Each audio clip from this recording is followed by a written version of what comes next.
زندگی آپ کی بابرکت ہو جائے، اس کے لیے معمولات کا بہت اہتمام کرنا چاہیے۔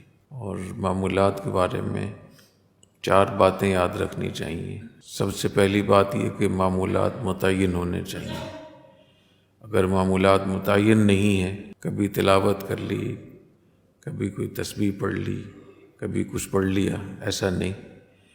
معمولات متعین ہونے چاہیے۔ تلاوت ہے، ذکر ہے، استغفار ہے، درود شریف ہے، مناجات مقبول ہے، یا اور اگر معمولات متعین نہیں ہیں تو اس کی پابندی نہیں ہو سکے گی۔ دوسری بات ہے کہ معمولات کی مقدار بھی متعین ہونی چاہیے۔ روزانہ جو معمولات میں کروں گا وہ اس کی مقدار کیا ہوگی، تلاوت کتنی ہوگی، اس کی مقدار مقرر کر لیں۔ کتنی تسبیحات پڑھوں گا، اس کی مقدار مقرر کر لیں۔ پہلے زمانے میں تو ہمارے اکابر کے معمولات تو بہت زیادہ ہوتے تھے، لیکن آپ اتنے معمولات مقرر کریں جس پر آپ استقامت کر سکیں، دوام کر سکیں، اور مقدار اتنی ہو جس پہ آپ پابندی کر سکیں۔ بہت زیادہ مقدار مقرر کر لیں پھر اس کی پابندی نہ کر سکیں۔ اس سے بہتر یہ ہے کہ تھوڑا ہو لیکن استقامت کے ساتھ ہو۔ تیسری چیز ہے کہ معمولات کے لیے وقت بھی مقرر ہونا چاہیے۔ یہ ساری وہ تدبیریں ہیں جس سے استقامت حاصل ہوتی ہے اور پابندی ہوتی ہے۔ اگر وقت مقرر نہیں ہے، دن میں کسی بھی وقت پڑھ لوں گا تو یہ پابندی نہیں ہوگی، بالآخر چھوٹ جائے گا۔ کچھ دن کسی وقت میں پڑھ لیا، کچھ دن کسی وقت میں، تو رہ جائے گا۔ وقت مقرر کریں اس کے لیے۔ جسے میں نے کل عرض کیا تھا کہ کوشش کیا کریں کہ اپنے معمولات صبح سویرے مکمل کر لیں، کام کرنے سے پہلے۔ بوری کا لی امتی فی بکوریہا، میری امت کے لیے صبح سویرے میں برکت رکھی گئی۔ اور اکابر نے لکھا ہے کہ بہتر یہ ہے کہ اس کی جگہ بھی متعین ہو جائے۔ جو معمولات آپ کر رہے ہیں متعین ہو، مقدار متعین ہو، وقت مقرر ہو، اس کی جگہ کا تعین بھی اگر ہو جائے تو اس میں آسانی بہت ہوتی ہے۔ جیسے ہی اس جگہ سے آپ گزریں گے تو آپ کو یاد آ جائے گا کہ مجھے کچھ پڑھنا ہے۔ تو ان چیزوں کا اگر اہتمام کر لیں تو بہت بہتر ہوگا، بہت فائدہ ہوگا، خصوصاً اس دور میں جس میں ہم گزر رہے ہیں، جس دور میں ہم چل رہے ہیں۔ حضرت ڈاکٹر عبدالحی صاحب رحمہ اللہ تعالیٰ کی صحبت میں بہت بیٹھنے کا موقع ملا۔ اللہ تعالیٰ نے بہت ان کی صحبت نصیب فرمائی۔ 2 سال تو تقریباً روزانہ جمعہ چھوڑ کر، اور پیر کے دن حضرت کا بیان ہوتا تھا۔ حضرت کے بیان میں، ڈاکٹر صاحب رحمۃ اللہ علیہ کے بیان میں آگے کون کون بیٹھے ہوتے تھے؟ ہمارے حضرت رحمہ اللہ تعالیٰ بھی 2 زانو بیٹھتے تھے۔ حضرت مولانا سبحان محمود صاحب رحمۃ اللہ علیہ، شیخ الحدیث دارالعلوم کراچی۔ حضرت مولانا یوسف لدھیانوی رحمۃ اللہ علیہ۔ حضرت مفتی اعظم پاکستان مفتی محمد رفیع عثمانی رحمہ اللہ تعالیٰ۔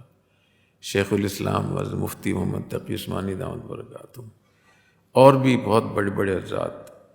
جامعہ امدادیہ کے شیخ الحدیث حضرت مولانا نذیر احمد صاحب رحمۃ اللہ علیہ، وہ جب آتے تھے تو دارالفتاح میں ٹھہرتے تھے اور پھر وہیں سے مجلس میں جاتے تھے۔ اور ڈاکٹر عبدالحی صاحب رحمۃ اللہ علیہ عالم نہیں تھے، وکیل تھے۔ بعد میں انہوں نے ہومیوپیتھک کا وہ شروع کیا۔ 1926 میں یا 1927 میں حضرت حکیم الامہ سے ان کا اصلاحی تعلق قائم ہوا، اور 1936 میں حضرت کو اجازت اور خلافت ملی۔ تو فرمایا کہ جب سے حضرت تھانوی رحمۃ اللہ علیہ سے میرا تعلق قائم ہوا ہے، میں آج تک ایک ناغہ بھی معمولات میں نہیں۔ میں نے خود سنا، میں کبھی ناغہ نہیں ہوا، سردی ہو، گرمی ہو، بیماری ہو، صحت ہو، لیکن فرمایا کہ میں معمولات اتنی رکھتا ہوں جن کی پابندی ہو سکے۔ معمولات 2 قسم کے ہوتے ہیں، ایک وہ معمولات ہوتے ہیں جو روزانہ کرنے کے ہوتے ہیں، اور ایک وہ جو طبیعت آمادہ ہے تو اس کو کر لیں جتنی بھی طبیعت میں خواہش ہے یا آپ چاہتے ہیں زیادہ پڑھ، لیکن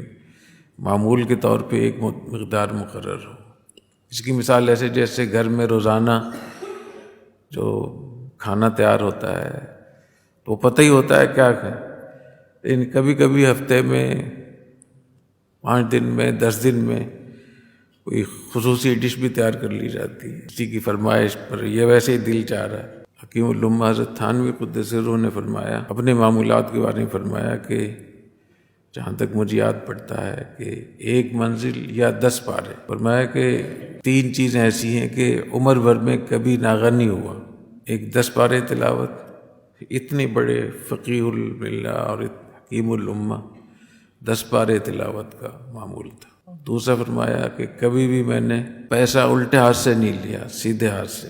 تیسرا فرمایا کہ جب میں کھانا کھاتا ہوں چارپائی پہ تو کھانا میں نے کبھی پائنتی کی طرف نہیں رکھا، خود پائنتی کی طرف بیٹھتا ہوں، کھانے کو سرانے کی طرف رکھتا ہوں تاکہ اس کا اکرام ہو۔ یہ 3 باتوں کا فرمایا، کبھی ناغہ نہیں۔ ہمارے حضرت رحمہ اللہ تعالیٰ اتنا اہتمام کرتے تھے اپنے معمولات کا، آخر وقت تک مناجات مقبول کا اہتمام کرتے تھے۔ میں نے ایک دفعہ حضرت سے پوچھا کہ حضرت تلاوت کتنی کرتے ہیں، کیونکہ حضرت بہت کافی پہلے اٹھتے تھے۔ فرمایا کہ اب تو تلاوت بہت کم ہوگی، لیکن ایک بہت طویل مدت تک تہجد میں 10 پارے تلاوت پڑھتا رہا۔ 10 پارے تلاوت تہجد میں۔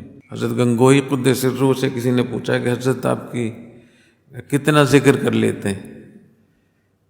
تو مفتی محمود حسن گنگوہی رحمہ اللہ تعالیٰ نے اپنے ملفوظات میں لکھا ہے کہ حضرت نے فرمایا کہ اب ضعف ہو گیا ہے، بڑھاپا آ گیا ہے، اب صرف 1.25 لاکھ مرتبہ ذکر اس میں ذات کر سکتا ہوں۔ 1.25 لاکھ مرتبہ اللہ۔ اور اس زمانے میں جو بڑے بڑے ہمارے اکابر تھے، 25,000 مرتبہ ذکر اس میں ذات کرنا تو معمول تھا، جن کی طرف ہم رات دن نام لیتے ہیں ان کا، علماء دیوبند۔ ہم علماء دیوبند کے محبت کرنے والے نعرے مار مار کے ہمارے گلے بیٹھ گئے ہیں، ان کی باتوں پہ عمل کریں، ان کی سوانح کو پڑھیں۔ حضرت شیخ الہند رحمہ اللہ تعالیٰ جب شیخ الہند تھے تو حضرت مولانا حسین المدنی قدس سرہ نے لکھا ہے کہ حضرت رات کو 1:30-2 بجے بیدار ہو جاتے تھے، صبح تک معمولات آپ کے چلتے رہتے تھے۔ رمضان میں تراویح پڑھنے کے بعد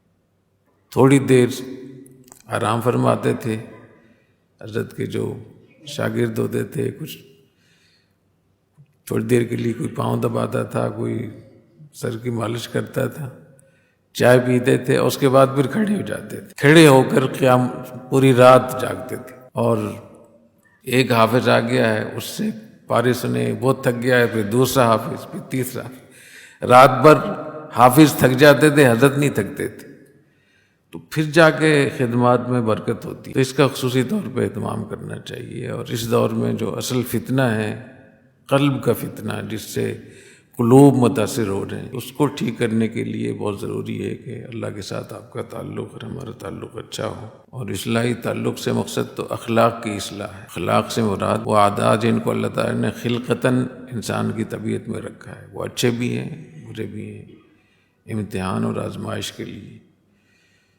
تو بعض لوگ صرف معمولات پہ زور دیتے ہیں، معمولات تو اس کا ایک وہ ہے، اصل تو آپ اس کا علاج کرنا چاہیے کہ اخلاق حسنہ میں اللہ تعالیٰ کی محبت ہے، اللہ کے فیصلوں پر راضی رہنا، سچ بولنا، قناعت اختیار کرنا، زہد اختیار کرنا، فکر آخرت پیدا کرنا، اللہ تعالیٰ سے محبت پیدا کرنا۔ اور اخلاق رذیلہ اس میں حسد ہے، بغض ہے، عجب ہے، کینہ ہے، حب مال، حب جاہ، جھوٹ بولنا، غفلت کرنا، تو ان چیزوں کی اصلاح کی ضرورت ہے، اور اس کے لیے ضروری ہے کہ معمولات کا اہتمام ہو۔ تو اللہ تعالیٰ توفیق عطا فرمائے، اور اللہ تعالیٰ علم میں، عمل میں، زندگی میں برکت عطا فرمائے۔ ہمارے یہاں بیٹھنے کو اور آپ کے تشریف لانے کو اللہ تعالیٰ قبول فرمائے۔ سبحانک اللہم بحمدک، اشہد ان لا الہ الا انت، استغفرک و اتوب الیک۔